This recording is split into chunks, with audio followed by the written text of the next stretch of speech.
বিশ্বকর্মা পুজোর পান্তা খেতে যাব, তার জন্য তাকে একটু সুন্দর করে সাজুগুজু করে নিলাম। এদিকে ভাইজি, মা, আমার ছেলে সবাই রেডি। তারপর দেখো এদিকে চলে আসলাম, মার দর্শনও করিয়ে দিলাম। তারপর আমরা বসে আছি। তারপরে আমাদেরকে দিয়ে দিল হচ্ছে ঠাকুরের প্রসাদ। তো আমরা প্রসাদটা এখানে খেয়ে নিয়েছি। আর এইদিকে দেখো আমার ছেলের অবস্থা। আমার ছেলে তো একটা গালে বাতাসা নিয়ে নিয়েছে, তারপরে আর কিছু খেতেই পারছে না, কিন্তু তারপরেও গালে দিয়ে যাচ্ছে। তো তারপরে দেখো আমরা পান্তা খেতে চলে আসলাম। এদিকে দিয়ে দিয়েছে ঠাকুরের পান্তা, আর তারপরে দিয়ে দিল হচ্ছে অনেক রকমের তরকারি, মাছ ভাজা, পুঁই শাকের চচ্চড়ি। তো সব রকম খেয়ে আমরাই বেরিয়ে পড়লাম বাড়ির দিকে। তো এই দেখো পান্তা খেয়ে টুকটুক করে আমি আর আমার ছেলে গল্প করতে করতে বাড়ি যাচ্ছি। আমার ছেলে বলছে, মা একটু পুকুরটা দেখাও।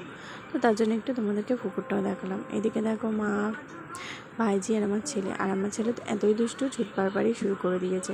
তার জন্য দেখো মা ছুটে গিয়ে ধরলো। আর এই পুকুরের ওপারে কিন্তু আমাদের বাড়ি। আর এদিক দিয়ে দেখো আমি যাচ্ছি, আর রাস্তাটা দেখো কত সুন্দর, দুদিকে